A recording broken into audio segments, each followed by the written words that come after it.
Hello, everyone. This is Carolyn Coleman, and welcome to Gentry's Journey. We have our great guest today is Sarah Fanchon, and she is a community gardener. She's going to tell us all about that. It is scripture is coming from Ephesians 2 and 8.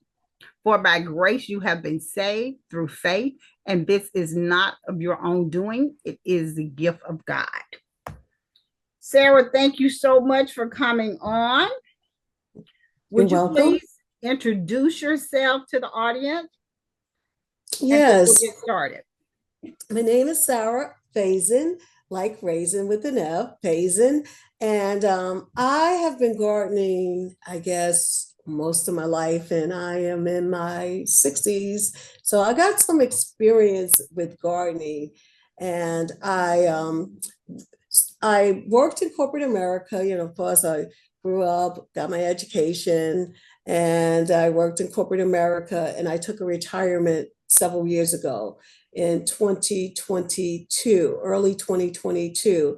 And at that time, it allowed me to really be able to think about what did I want to do with the next chapter of my life. And I was thought, wouldn't it be nice to just do what you love doing? Because we always talk about that, especially with younger people. We would say, hey, when they say, I don't know my purpose, I don't know what I want to do, often I would find myself saying, do what you love doing, and it won't feel like work, and you'll be great at it and everything. And so when I took my retirement after working many years in corporate America, I decided to take my own advice and to do what I really love doing. And that was gardening for me.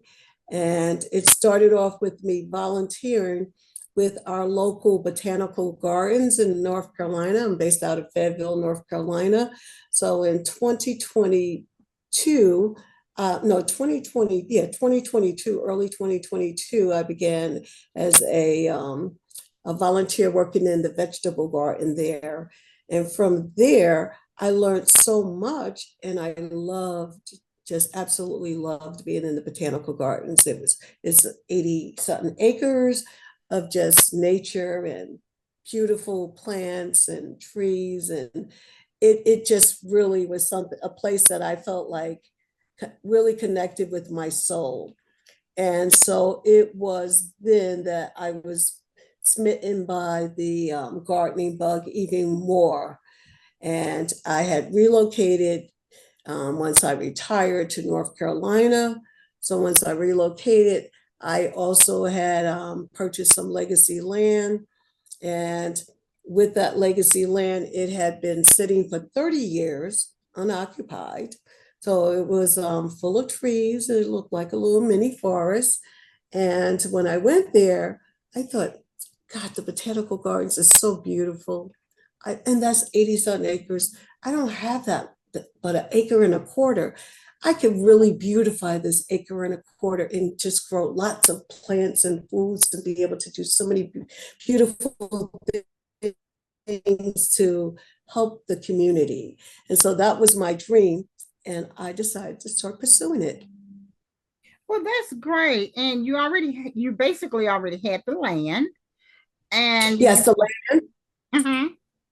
the land was my grandparents' land, the original land that they lived on when they got married, many years ago. My grandparents are no longer here. And then once they moved on, transitioned, then it was passed on to my mother. And then from my mother, it was passed on to my sister.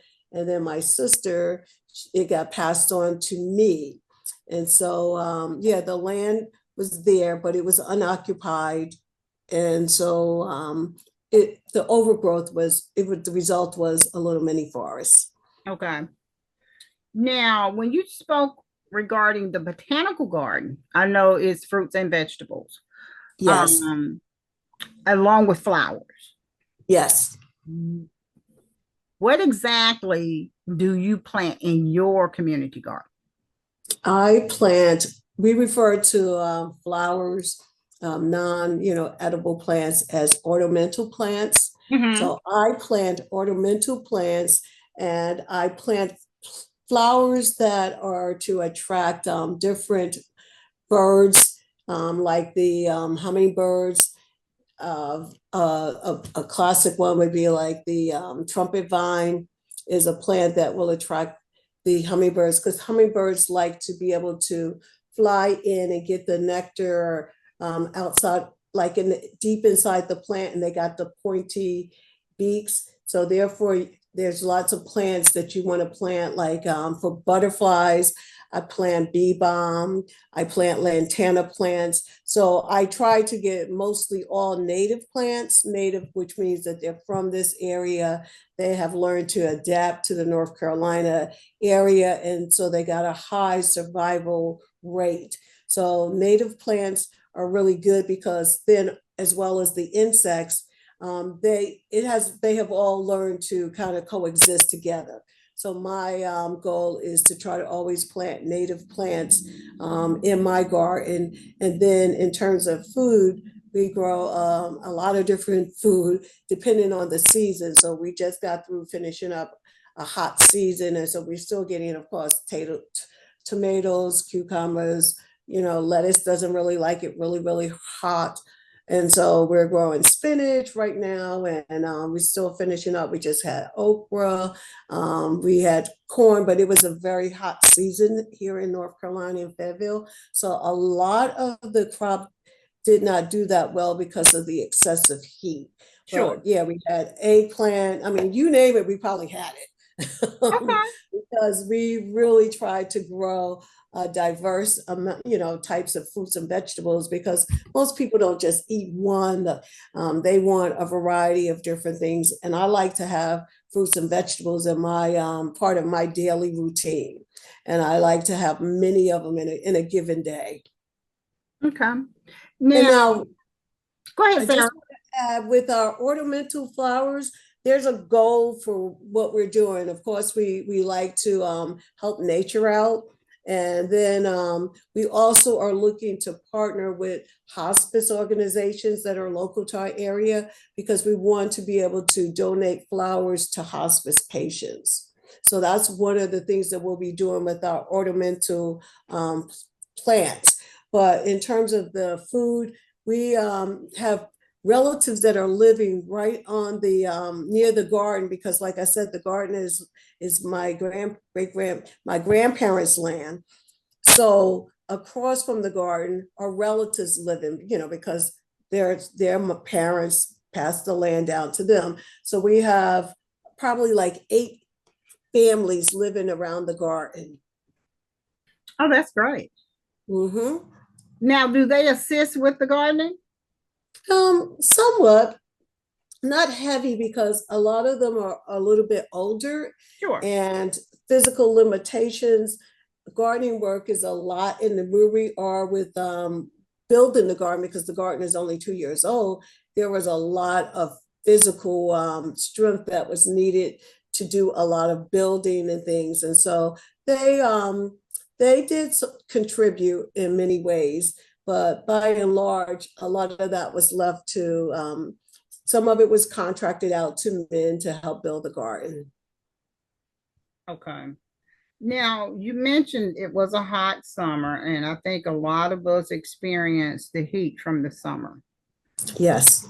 How do you go about basically watering your garden?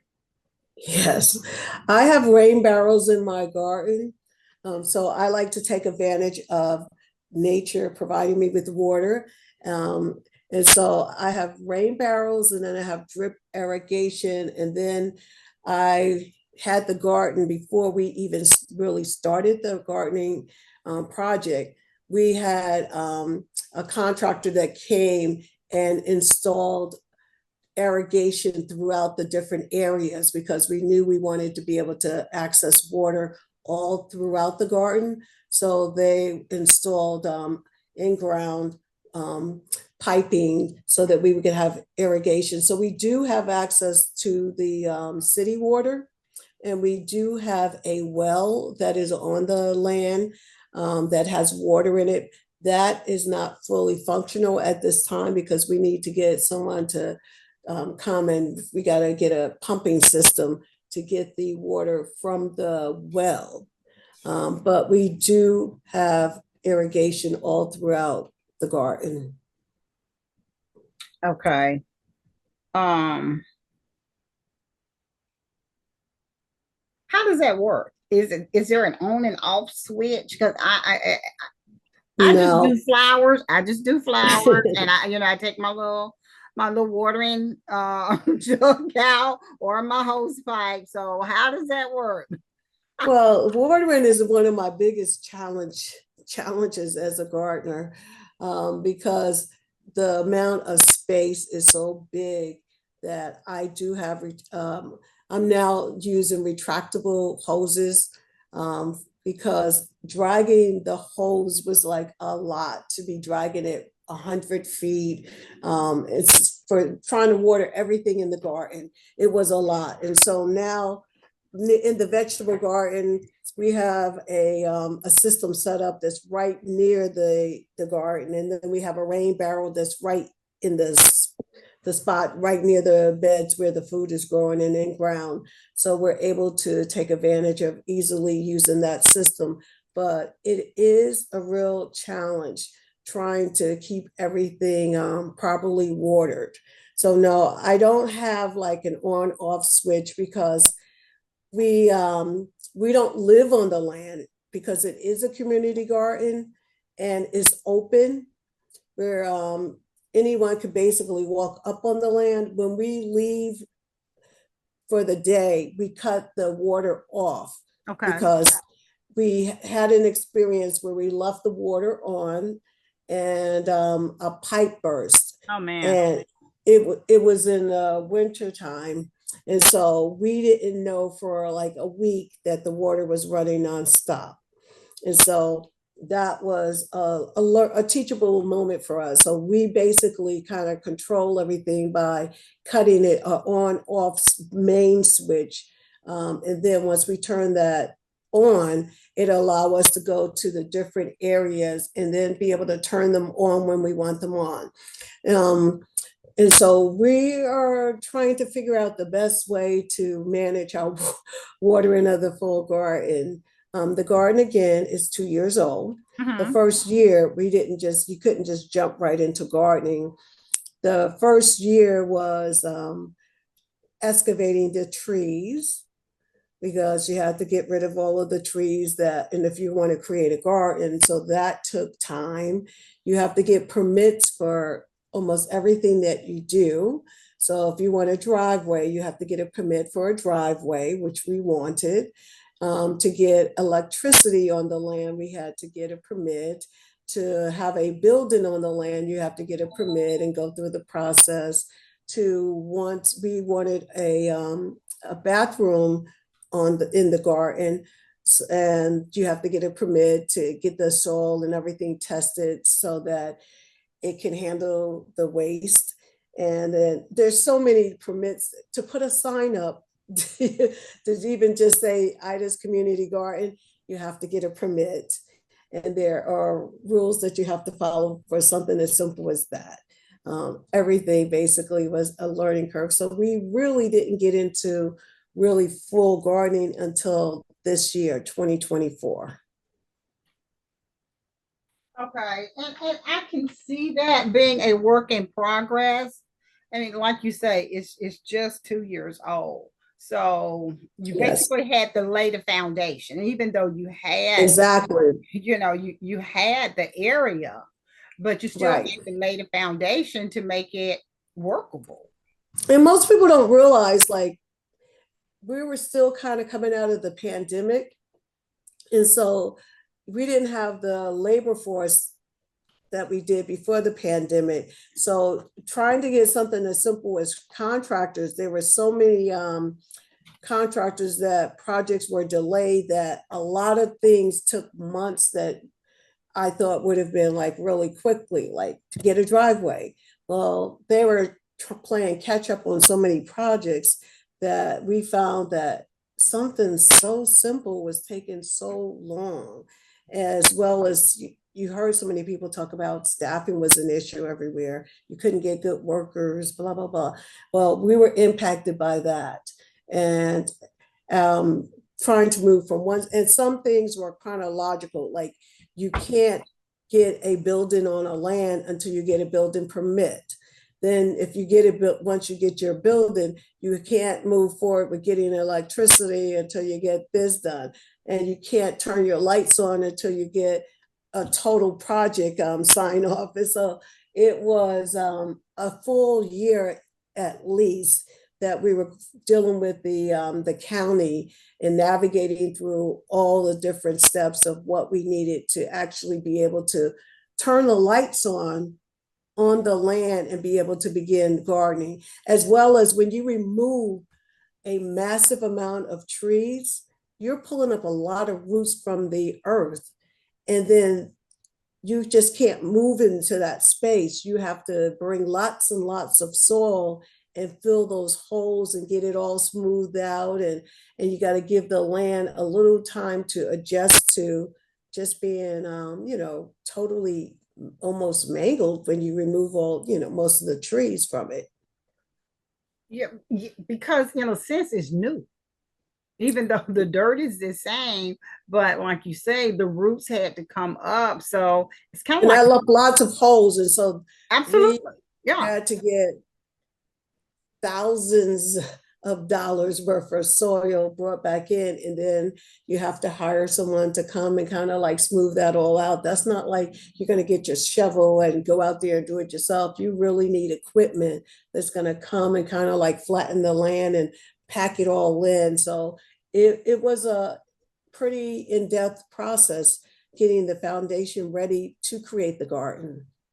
And that's a lot of heavy duty equipment. Yes.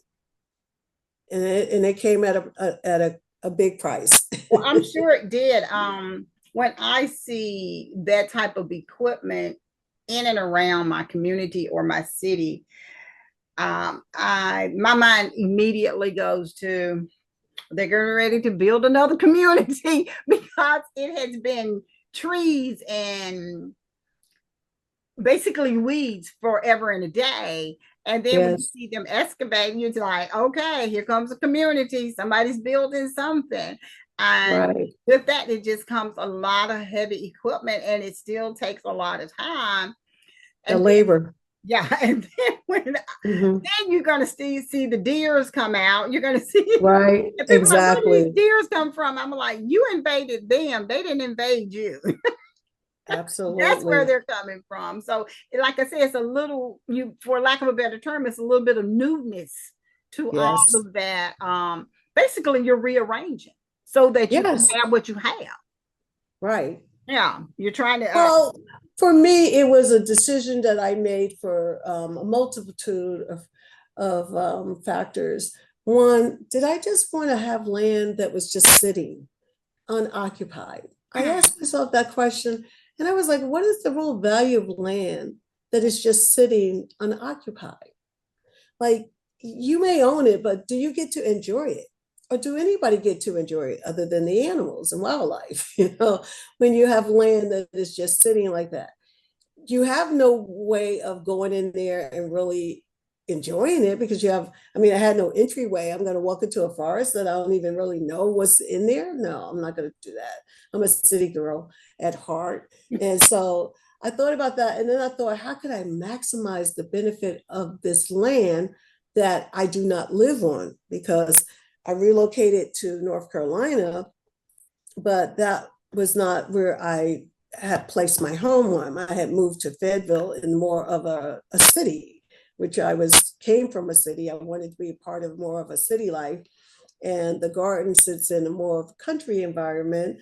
And so when I thought about like, okay, how can I maximize this? If I'm going to create all of this, am I going to just do it for myself? Am I going to just do it for me and my immediate family? Or am I going to just do it for me, my immediate family, and my friends and my cousins and my relatives? Or do I want to open it up so that I can maximize it and be able to create something that more people can enjoy? And that's when I thought, I want to maximize. I want to maximize what I'm creating because community is so important. I grew up in a community. It was a city community, and I love just the support system of a community. And when I thought about that, I said, this is absolutely what I want to do. I thought about the benefits of being in the botanical gardens and how many people love just being able to go sit in nature and see the birds and the butterflies or whatever they may want to see, the, fish or whatever. But just being more in touch with nature as opposed to city life. And so I wanted to share that with many other people. And that was my choice, to want to make it a community garden. And I wanted to honor my mother's life. Ida is my mother. And so I named it Ida's Community Garden, because if it had not been for my mother, I would not have had the land. And so I named it after my mother. And my mother was a woman who liked to help other people. And so I said, I saw her live a life of giving to others. And so a community garden in her memory was just perfect. And so that's why this was created. Well, that's beautiful. Uh, talk about leaving a legacy, because Yes. that is what that is. I mean, your mom, you're dedicating that legacy to her. The garden is hers, um Yes. so yeah, that talk about leaving a legacy for And then even my for the grandparents. future. Yeah, for the future. So Carolyn, when I think about, like, I grew up every summer leaving the urban city and traveling down to Sanford, North Carolina, and spending the summers with my grandparents. And my grandparents, this is the land where the garden is. And we have my grandfather, he grew tobacco. And I worked in, I whipped tobacco, and I saw the whole process, and they put it in, they took it to the market to sell and everything. But we grew everything. We had all kinds of fruit trees. Like, it was everything. My grandmother got up early in the morning and she was out in her garden, and she would be humming and taking care of her flowers and picking, people would be picking fruits and vegetables. And that's what we all ate for the day. And we ate well. And just all of those beautiful memories. And when I thought about the land being sold outside of the family, I said, oh no, we can't do that. Yeah. My grandparents worked so hard Yes. to have that, Mm-hmm. that to allow this to be divvied up and sold out of the family is not acceptable. And so that was a big part of my rationale for buying the land. I have since bought more of the land from another relative that was contemplating selling outside to a non-family member. And I said, no, we cannot be selling this land to non-family members. We need to keep the land that our grandparents worked so diligently to provide a legacy for us, that we need to do the same thing, pass it on to our children. And I so agree. for I my agree daughter, totally. to see it as a garden, Uh-huh. the thought of her wanting to say, I'm going to sell this land now to the first person that, something happened to my parents and then she inherits it and she's going to pass it on, or either to sell it outside of the family.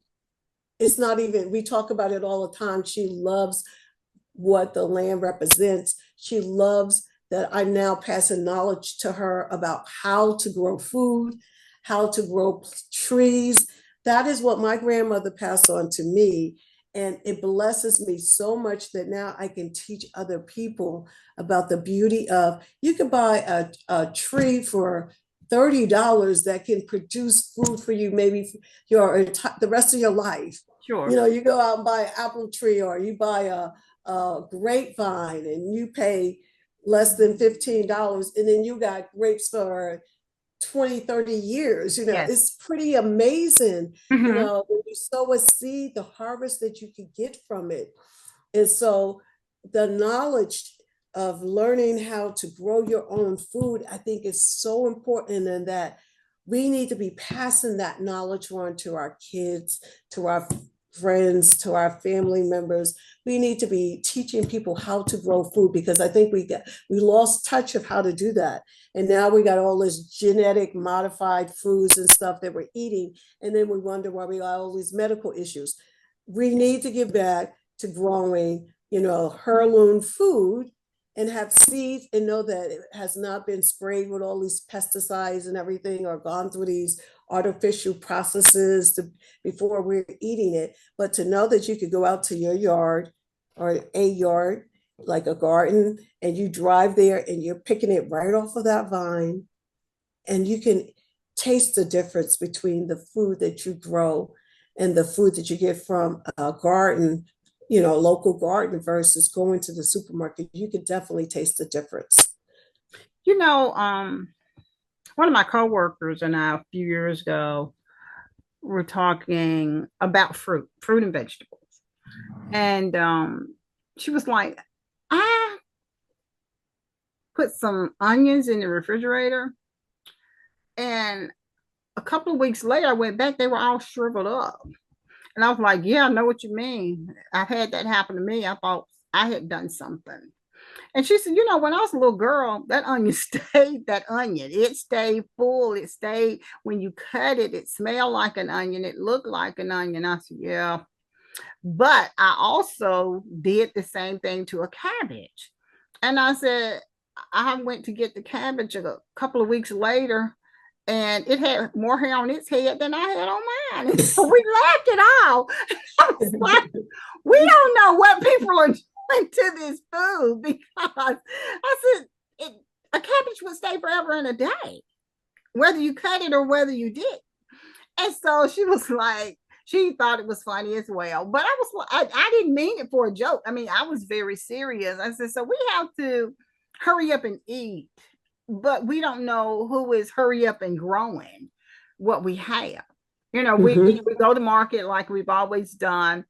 My parents, when we were kids, and I think anybody from the South knows what I'm talking about, shucking corn, when they brought it by, Mm-hmm. and peeling the peas and the purple husk Yes, peas and yes, stuff. And it was a day's work. I mean, what we yes. did, because they didn't get a small amount. And this year I have not had any purple hull peas or pink eye peas, and I want some so bad. I just haven't. But that tasted like summer to me, if that makes sense. Yes, It you tasted like associated summer. it. Well, that Yeah. was the season too. Yes. Absolutely. I mean, to me, that marked that it was summertime, and it had Right. that summery taste to it. And the other thing was, it's great when you can eat food in the season that it is It harvest. really is. It Yes. really is. Like Mhm. what was it, about a week ago? One of my friends came over and she was telling me how she loves fresh okra and she just eats it off the vine. And I said, oh my God, I've never had okra right off the vine. She Mhm. said, you need to try it. I said, I don't know if it's for me. I said, because I'm not even a big okra person because my mom used to make it with tomatoes and corn. And I said, and heat it all up and it would be a little slimy to me. I didn't like the texture of the I inside. still don't. I'm And not a so super fan. so I was reflecting back, she said, try it off the vine. So I bit into a fresh okra and my goodness, it was so delicious. Hmm. Like it did not taste anything like what I was expecting it to taste like. It crunched. It was not slimy. Hmm. It was just the freshness of it. I ate the whole thing so quickly, and then I thought, wow, I'm gonna have this in my salads because it just was so tasty. And sometimes it's just a difference of getting it right when something is fresh in its peak of its season, and it tastes different than if you catch it after the peak of the season because now it's starting to lose nutritional value. And I was really, really pleasantly happy that I decided to take that step and try fresh okra. That's great. Now, now I like okra. Well, I'm not a fan. Okay. I love tomatoes. I love corn. Like I said, I love fresh peas and the green beans and things of that nature. I love fresh fruit, but I've never been an okra fan. Never been. And I would always ask my mom when she did, greens or peas or a big pot of those. I was like, please, please get mine before the okra touches it. Right. Just I definitely did because not like it growing up. I couldn't swallow it, and so I'm good. It is so funny though. My son loves okra any way it is prepared, except Okay. when it is in succotash. He doesn't like it in. Oh, because that's because it's probably the slimeliness No, of he's it. thinking that he said the tomato sauce turns it off for him. Oh, okay. Yeah, the tomato sauce turns it off. So, and I can get that because when you like something a certain way, you just like it a certain way. Right. We're all different, and I don't judge anybody Oh, I don't either because we all who have our don't, taste buds. because No, I'm not. we're all different, right? Like, Yeah, somebody likes one thing and I don't like it. I mean, it's plenty of choices out there. So thankful for the many choices we have, that who are we to snub our nose at somebody because they don't like something we like, or vice versa. To each their own, that's what I say.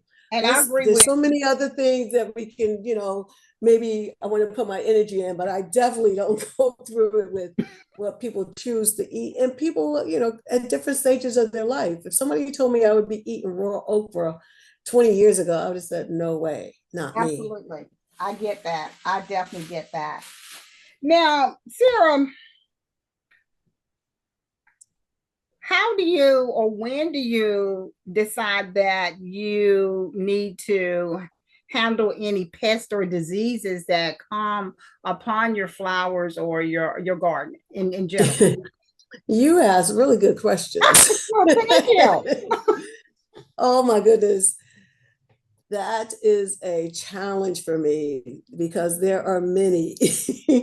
um, you do what you have to do. Um, Absolutely. Yeah. I have stepped my game up significantly, where I no longer just freak out over every insect and bug that I see. I find myself taking a picture of it and trying to quickly, Google and identify what kind of pest it is and determine if it's beneficial or not. And then for those that I determine are not beneficial, I use a lot of artificial intelligence. And while I'm gardening, and I look for, like, what are the solutions that I need to do to be able to resolve the issue. But basically, before I really start planting plants, I try to do my work, which is like, what are plants that are more susceptible to different types of insects, and what kind would they be? So I kind of have a little bit of heads up as much as possible, and that is one of the reasons I picked the native plants, because they have learned to deal with the insects usually from the area, because they are, they've grown in the area and stuff. So native plants give me an edge up, but you become more resilient when you have to face things. And so this year was a big one for me with these green beetles. Some people call them June bugs, some people call them Japanese beetles. Mm-hmm. And there, I encountered that there were all tons of them all over my garden, and I was just so skeeved out in the beginning. And then I found out that the best way to handle them, if I didn't want to be spraying my garden plants with a bunch of pesticides, chemicals, I needed to hand pick them off. And I was like, no, I'm not doing that. I'm not doing that. I And draw the line. I thought I drew the line. And then I realized that I was, because I do business with, I'm a master gardener. And so I have a relationship with many other master gardeners in my area. So as I was going to all of my different friends that are master gardeners, I would say, like, hey, what can you do other than having to hand pick these bugs off? And they would say, Sarah, you need to pick them off. And so I said, okay, I'm gonna just try this thing. I'm gonna try to pick them off. And you have to, most of the time, it's as simple as picking off the bugs and dropping them into soapy water, and they drown. And so most of them, you put, believe it or not, is comes down to like Dawn and dish um, water. No, Dawn dish water with just hitting like the branch or picking them off and dropping them in, and they drown. And so I'm now, that is my thing. I don't mind picking off a insect that is non-beneficial and drowning it. So I have become resilient pretty much. Well, I mean, we do get stronger. I mean, Yes. I never thought I'd be a nurse. I had no desires. Didn't really like being around people just with minor stuff going on with them. When I was a kid, I was like, no, I got to avoid this situation. And here I have been in the intensive care unit for over 20 years. So, I've seen the muck of it. And I just jump right on in and do what I have to do. But no, I never saw that coming. So we are stronger than we realize. Right. And then I use neem oil. Neem oil is really good as well. And so I look for natural ways to protect my plants as much as possible. Because that is my go-to. And there's things that you could do called companion planting, where certain herbs and other plants, they can offset, like you may already know this, like marigold is a plant that you would plant with like your tomatoes and stuff, because it kind of like wards off the insects that will, they don't like the smell. And so onions, garlic are good to plant.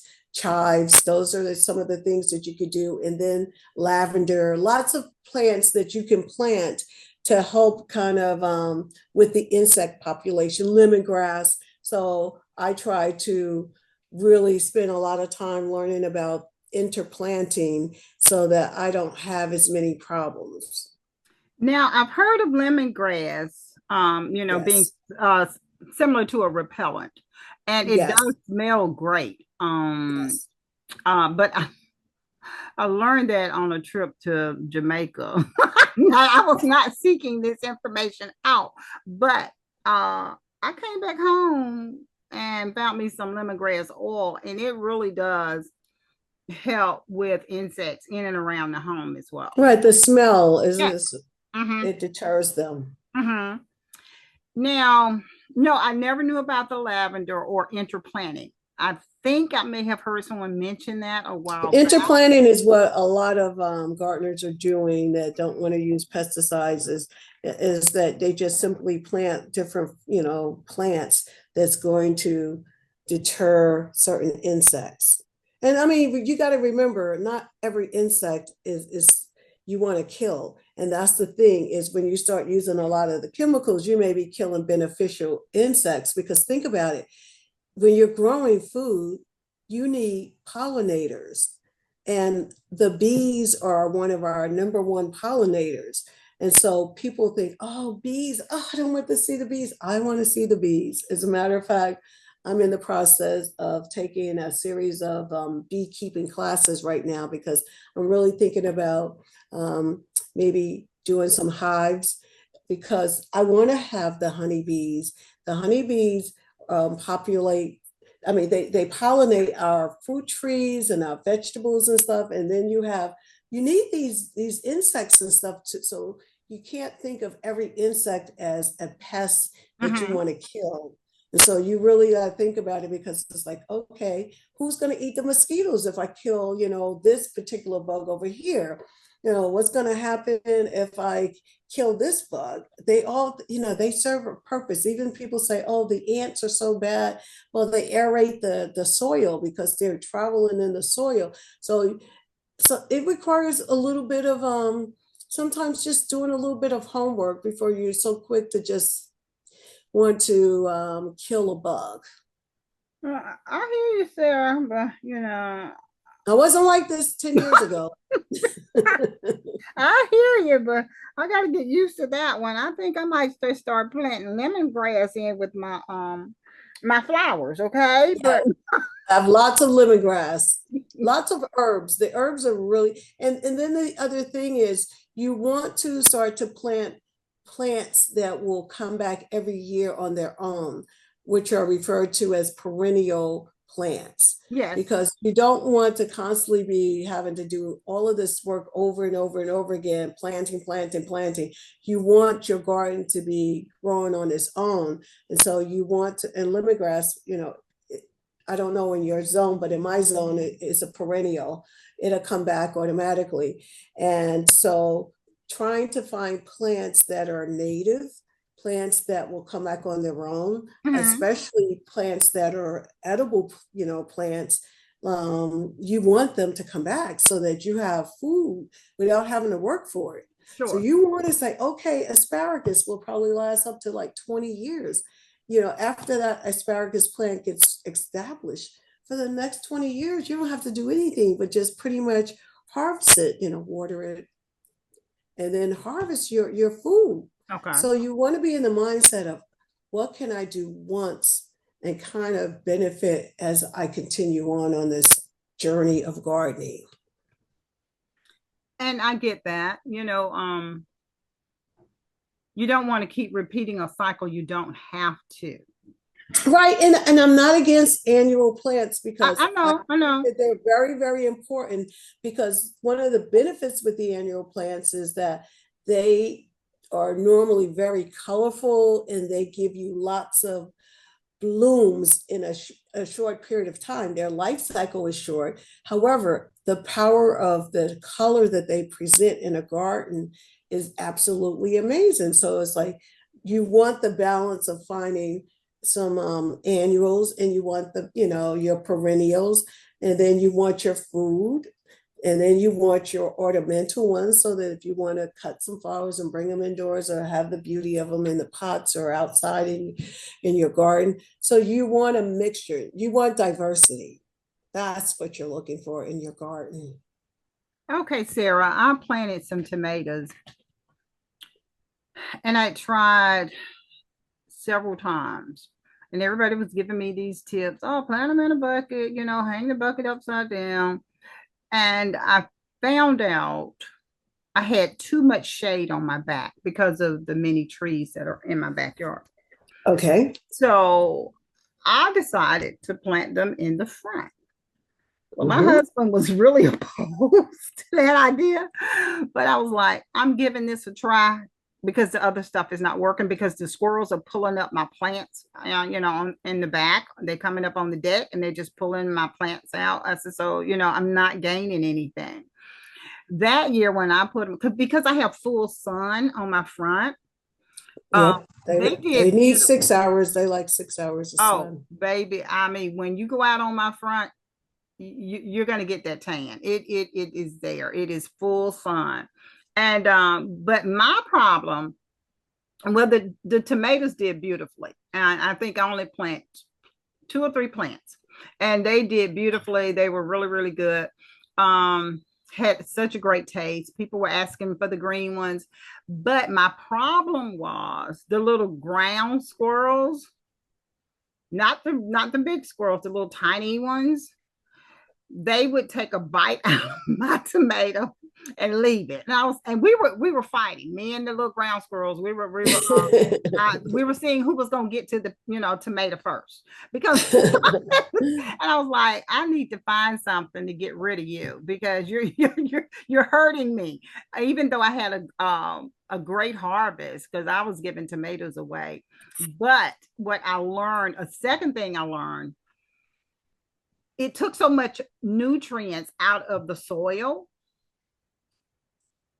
I I Absolutely. could You not have to grow anything replenish it. there. I could You not grow have to anything there replenish. for a while. Well, what you could do is, after you are finished with planting, some people will now go and add compost, organic matter, and everything to enrich it, because yes, the roots are going to be soaking up the nutrients that they need, and that's their job, is to get the nutrients that they need to produce. And so if they've sucked it up, you have to replenish it. I mean, it's like we got to drink water or liquids and replenish our bodies. So the soil needs the same thing, and it's just a matter, like most gardeners are fertilizing. They're either composting and using it in their gardens. but you have to replenish. Or you can be interplanting plants that are going to help each other.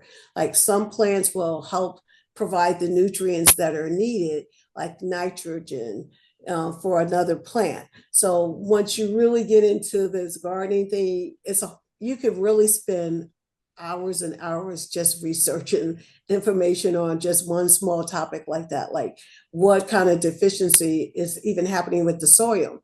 And the soil is the foundation. If you don't have good soil, then it's going to be really hard to grow really good plants. And so you can have a soil test done.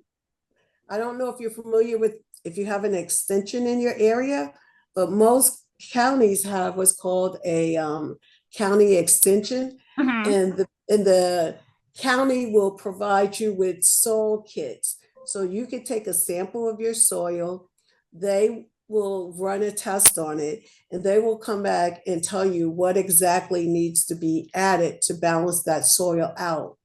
And so that's a good, and they're normally free. Like in North Carolina, it's free most of the year, with one small window where they're working mainly with the farmers and they're trying to deter people from doing it. So they charge a small fee, hoping that everybody that's not a farmer will just go during that, after that period, Sure. before, after.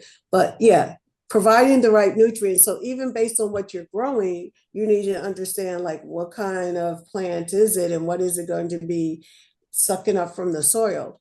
Is it going to be sucking up a lot of calcium? So that's why I saved my eggshells and I crushed them and I put them back into the earth. I've saved my scraps from my foods because they could be put back into the earth, as a nutrient for the soil. So there's so many things that I found that I was wasting, that now as a gardener I can use. I save my orange peels. I make a cleaning cleanser for my out of my orange peels. My lemon peels, I use them. I use my eggshells also to be able to grow my seeds in them. So I am amazed at how my life has changed as a gardener. Okay. Now, I've heard about the eggshells and I know a little bit about compost. I don't do a lot, but I was digging around in that spot where I felt all the nutrients had gone because nothing would grow. And I was putting manure and other things like that in it. And one of my neighbors gave me something that she mixes up. And Vermiculite? Was it vermiculite or perlite? Because that's often added to the soil to help aerate it, to make it nice and lighter so that the roots can navigate around without, as much. I don't know exactly what it was. It was one of her homemade things. And I just kind of dug a hole, like a little trench, and Okay. poured it in, lined it out, and put some dirt on it to see. And last year I noticed, that vine, the purple heart, where the hearts come out Yes, in the daytime. yes. Um, well, it fell off one of my plants on the porch, and I just let it fall. I didn't try to get it up. And it's growing now. And I'm like, okay, my soil's coming back in that spot where the tomatoes were. Now Oh, okay. the rest of my flower garden is okay. But I was like, it sure did take a while. So, just learning. You learn as you grow, learn as you Right. but that purple heart is looking really good out there. That And is, that's an easy plant to grow it as well. really And is. It really you is. can And I didn't do always, anything. I just let it fall and and you I can didn't. easily cut it and create another plant too, You because all can. you have to do is just root it in a little bit of water. Well, you're right, and I've done that, but this one I just let it fall down on the ground, did not touch it, and it has taken root. Oh, great. Yeah. So and a friend of mine saw it. She said, I mean, those purple hearts will grow anywhere. I said, And it's a perennial. yes. And it is. It is. And I really do like them because they are they're dependable. They're very dependable. Right. In the Now, gardening world, we said if you got an area where you can't grow anything, that's where you put one right there. okay, okay, That's what they say. all right. Now let me ask you about this. When it comes to community garden, when do you allow people to come out and harvest? Or how do you go about harvesting and who gets the fruits of the labor? Is it truly Well, the community or people outside the community? at this point, like I said, because the garden is only 2 years old, 2024 has really been the start of the actual food production. Okay. The other parts was just the, like I said, getting the building, getting all the different parts of the garden, getting even the garden section where we were going to grow all the food, prepping the grounds, getting it all um, we had to create gates around it because there was deers and there's wild animals and stuff, so we had to create all of that kind of environment. So the people that benefit are definitely number one the people that volunteer and come out and help, and they are like the top priority.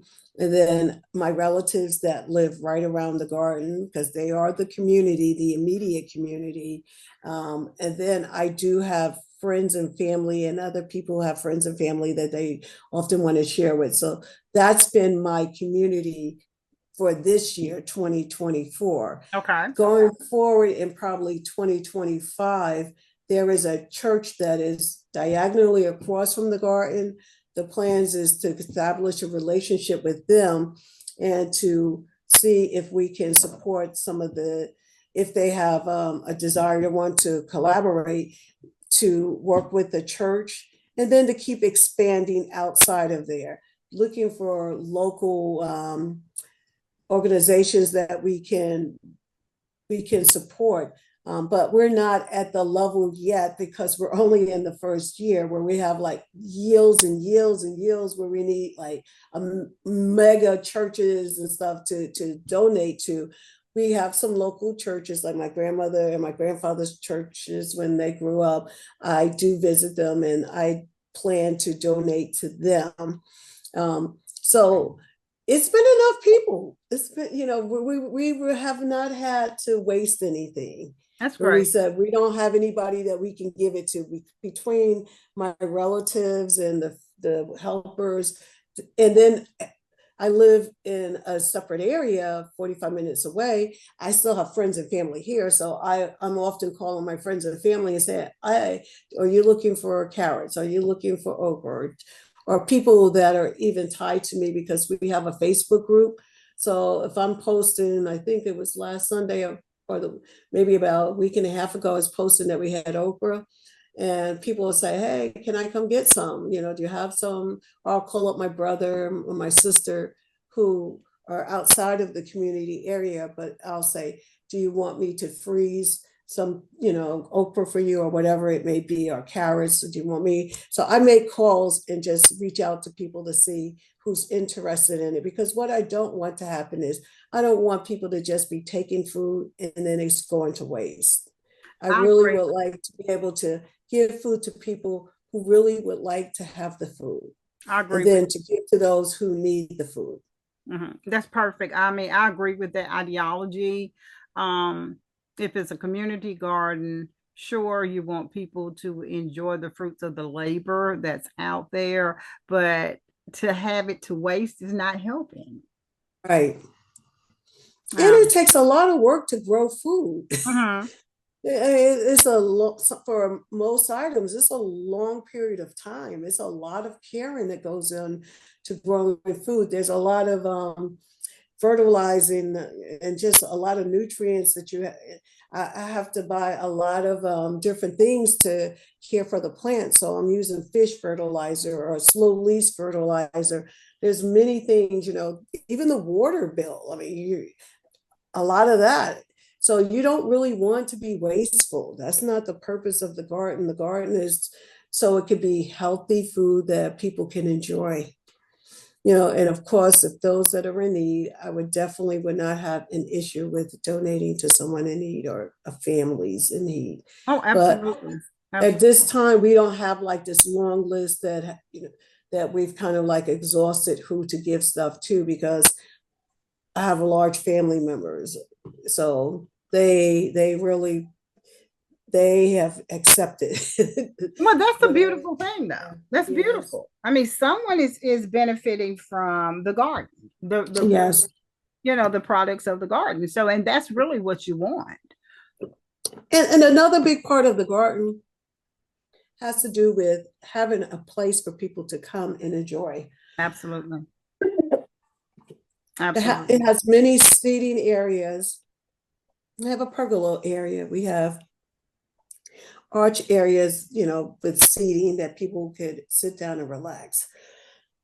Do you collaborate? And I know this is just your second year, but you still have, I know you've done some education on your own and you've been to some workshop, but what about other people with community gardens or other cities or communities with community garden? Do you guys often collaborate?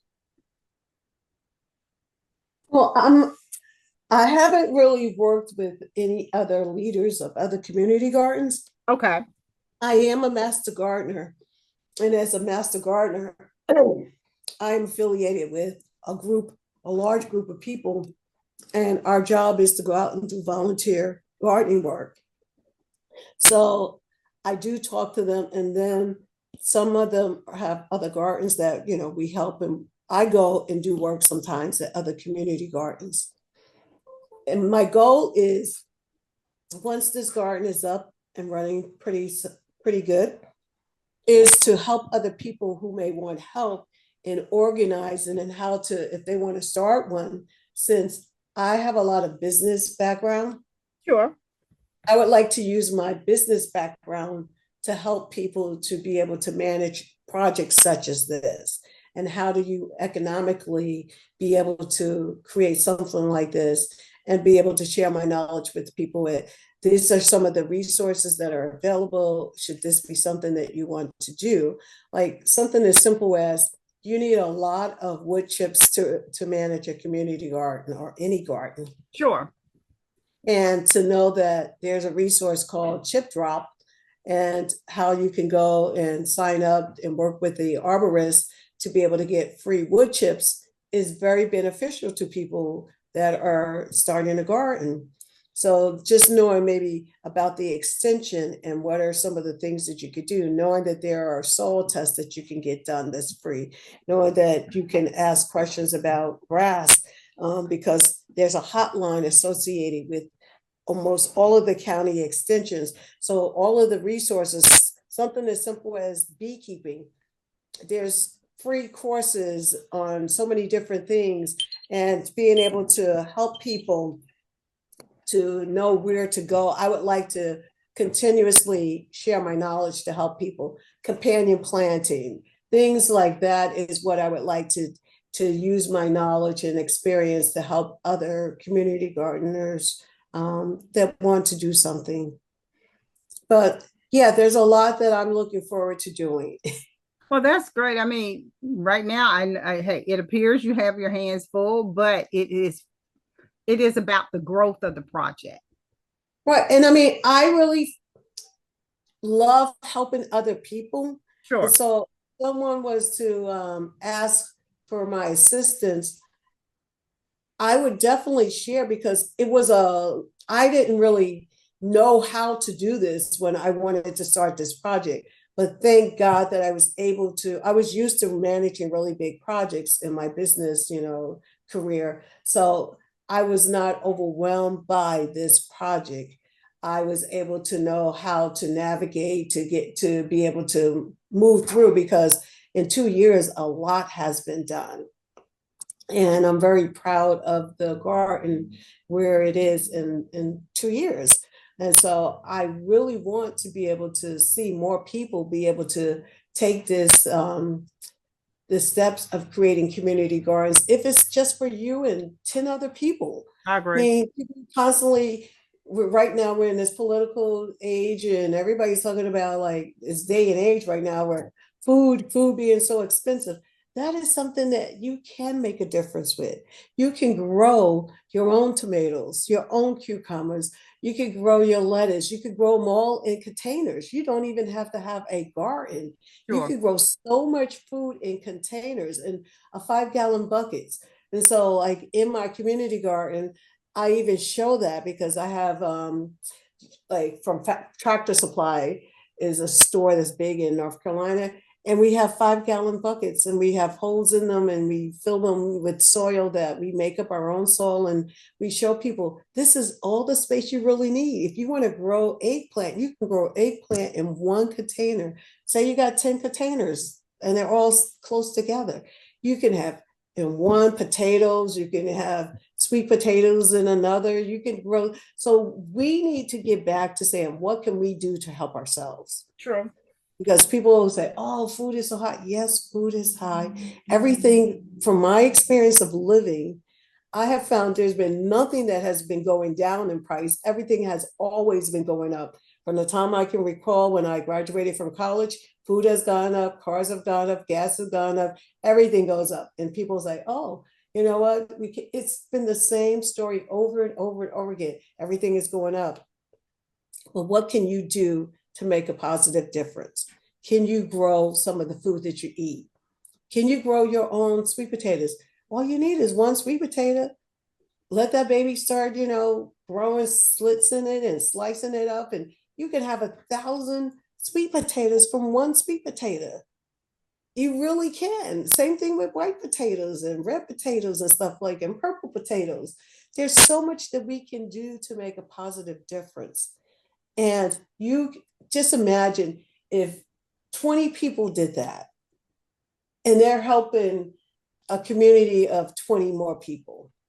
And everybody is, and you could start with seeds and you could get free seeds. Most libraries now have free seed libraries. You just go to the library, you could get seeds and you could start growing food. People grow them in plastic bags. There's so many creative ways to do it. You have, like we have phones, so we can just go Google up information. We got YouTube where you can watch and see what people are doing. There really is no excuse why people can't do gardening unless physical, I'm talking about. If they're Sure. physically able to get around and lift things and do things.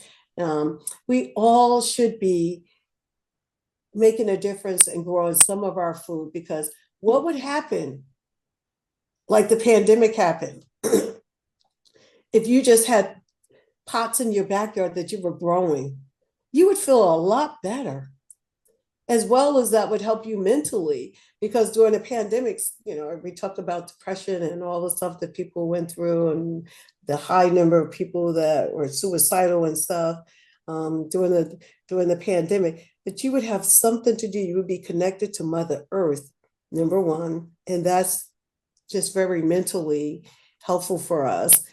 There's nutrients that are in the soil that are antidepressants, so that's beneficial for people. You're getting vitamin D from the sun when you're out doing gardening. You're physically lifting things. Your body is getting exercise.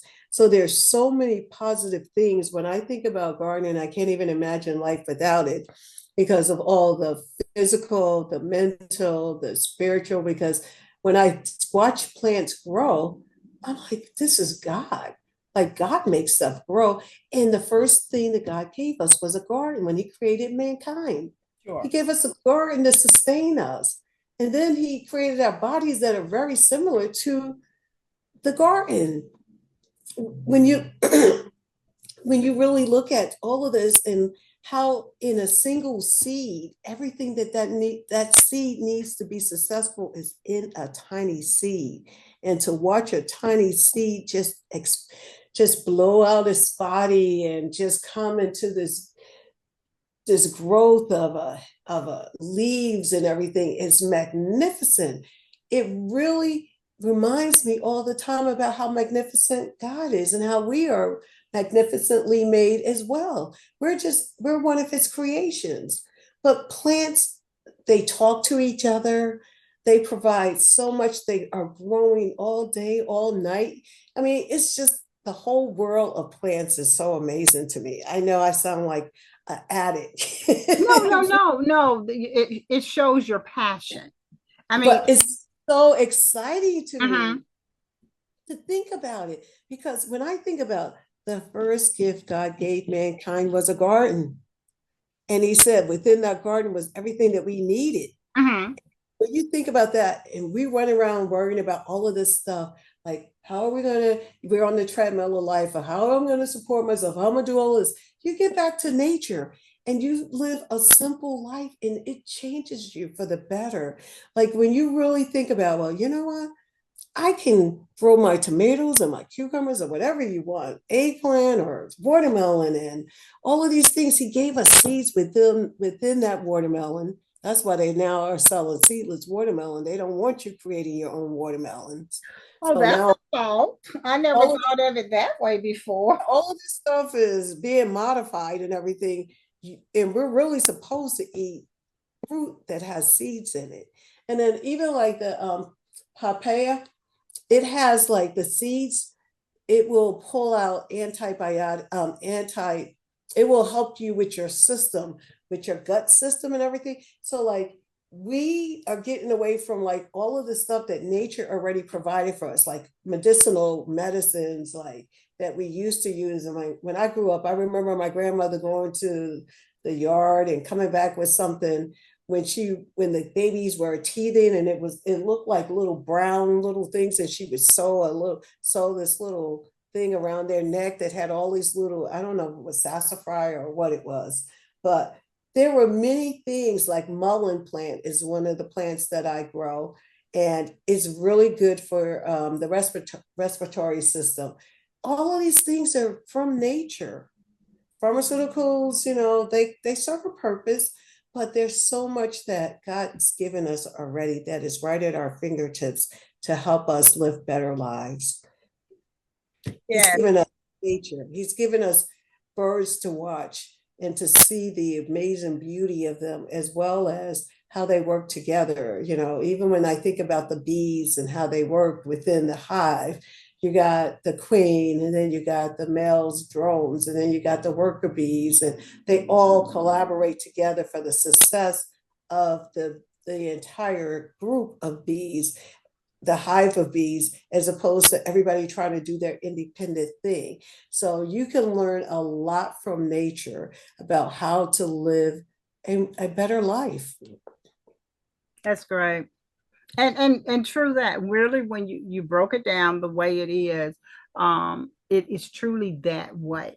And the statement regarding seed time and harvest, the seed you sow, they're coming up again.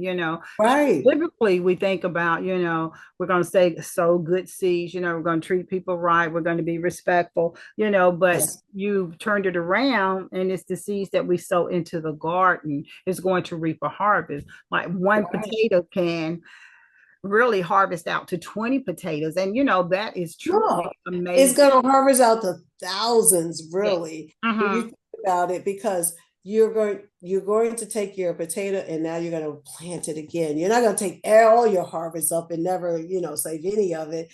Just like even with the watermelon, when we had seeds, they would save the seeds Mm-hmm. because you want to save something to have something to put back into the ground. Sure. Sure. And Well, that's a good lesson. I think gardening keeps me grounded. It keeps me humble. connected to Keep you God. humble. Yeah. It keeps you humble. Yes, definitely keeps me humble. Mm-hmm. Yes. But I mean, I just admire the fact that you took on this project, and it's going to be larger than life, and it's going to help so many people. You've learned a lot. You're still learning a lot. Um, Yes. so it's a beautiful thing. I've Thank learned, you. I've learned, and I appreciate your time and your talent, your vision, and your dream to not just sell the property away, never have it again. And I think sometimes we're too quick to sell away our heritage or our ancestry. We're too quick, and then when we look around, we don't even have the money that we reaped from the sale. And Right. like, what did I do? You did nothing. Right. You did nothing, ma'am. You did nothing. Because you can And for so still see. little is what they sold out for. So many That's people. my point. That's what I'm saying. You did nothing because you don't have the home to show for it, you don't have the land to show for, and you don't even have the money to show for it, so you did nothing. So Right. and it's unfortunate, it really is unfortunate. But so there's so many nuggets you planted, no pun intended, during this discussion today. And I appreciate everything that you said. Some of it was really, really eye opening. A lot of it, I'm around doing plants, but I'm going to intermingle some lemongrass in with my plant. I don't like the bees, but I don't chase them away because I know they're pollinating, to keep Right. my plants going. I know that much about it. I'm gonna give you another nugget. Okay, go ahead. The bees that you see that are pollinating the plants, they are now close to the end of their life because they are going out at the last stage, and that's their job, is to just go get the, collect pollen and bring it back to the hive. And Mhm. then they're pretty much getting ready to just, you know, their life is, they're going to transition at that point. Hey, they have done their job. Yeah, they have done their job and they're getting ready to make their sweet transition. Mhm. And so everything is like, that's the beauty that I love about gardening, is that it's so filled with so many things that will blow your mind. Something as simple as like a bee, and then you see like a hummingbird. Oh, I just saw a hummingbird today, and it was like, oh my God, like look at how magnificently they can fly back and forth, like, and at the speed, and how small they are and how cute they are and everything. There is always something to just like capture my attention and make me smile and just remind me of how awesome the world is that we live in. And this is for basically everyone. I mean, all of us, hopefully, we can enjoy vitamin D by getting some sun. Hopefully, we all can just put our hands in the soil. And the plans that I have for this garden is so much bigger than just growing food. I would love to be able to do more teaching on how to eat healthy meals, and to be able to work with autistic kids, to have them come to the garden and be able to do, working in a garden, because that will be their therapy, to be able to touch the soil and to be able to see stuff that they may not like the touch of, maybe other, depending on where they are on the spectrum, they may not like the interaction of other humans touching them, but they may love being in the control of touching the soil and watching plants and watering plants. So there's so many groups that can benefit from a garden. It does not have to be just like, oh, I'm just growing food and giving food away. No, there's the part of coming and sitting, having a spot that you can come sit in and just relax and look at nature, look at the trees, hear the wind blowing, listen to wind chimes, look at the different types of birds, watching them, fly over you, and just watching some of the wildlife.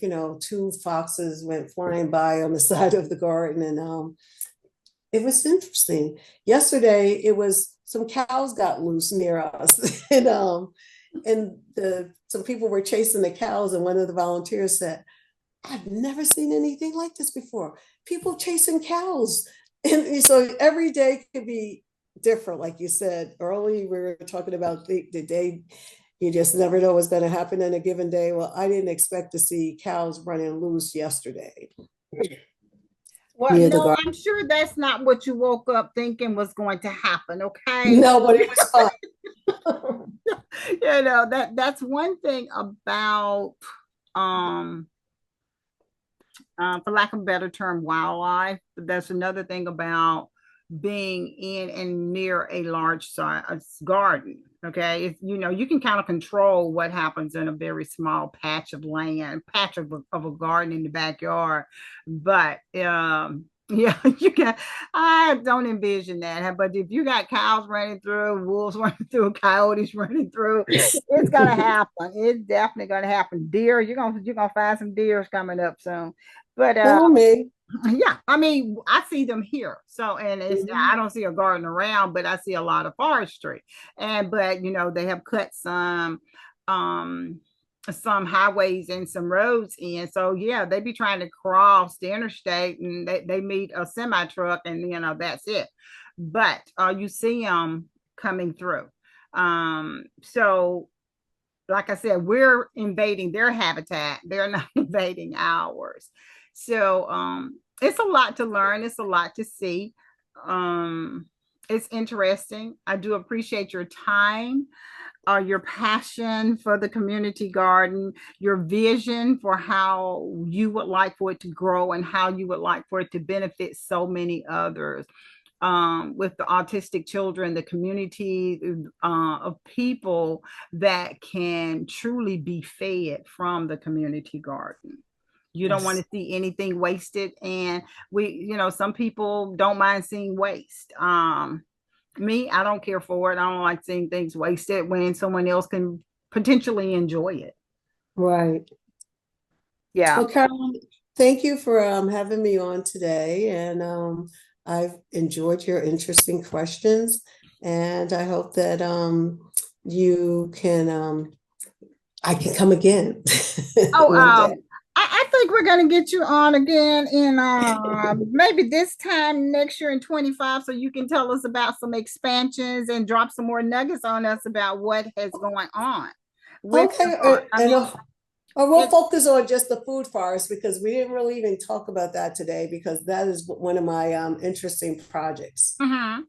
Yeah, we can definitely do that because a garden encompasses more than flowers. Okay. It encompasses that, and we can definitely do that. It would be my pleasure to have you back on so that we can see how your garden grows. Okay. All right. Okay. Thank Thank you you. so much. Enjoy the rest of your day. You as well. Thank you so much for being on Gentry's journey. I have enjoyed it. And like I said, you gave us more, no pun intended, more food for thought. Okay. Thank you so Okay. much. And you have a wonderful evening. Okay. Okay. Goodbye. Goodbye.